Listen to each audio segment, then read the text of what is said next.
Dia bocah dening tangisan ngapa pinter. Kadingane janur gunung bocah sing saben dina ceria. Dening dadi tangisan kayu iki jalarane ngapa.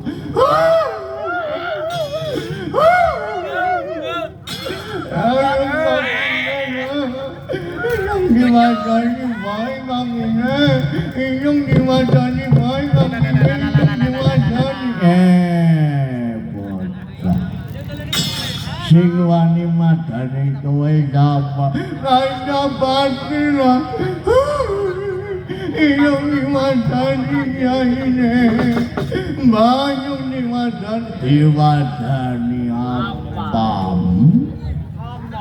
Diwadani jane wis gede-gede urung sepit ae. Gede-gede urung sepit pinter urung sepit. Apa kowe ngerti sepit pinter? Ya ngerti lah. Sing maune anak kupluke dadi anak. Sampai menyerah nama sing diwadani kanyang-kanyang bocah melatih temen bawor udah keberi memang anaknya jaluk sepit aja siki ini aja siki bingung lagi orang duwe apa-apa. Udah mengko ngenteni anak duwite kumpul barang gawe. Mengko dar ngenteni 2 tahun maning. 2 tahun maning ya alot. Mumpung kita siamu-amu. Siamu-amu. Darane si degan urung tenggil.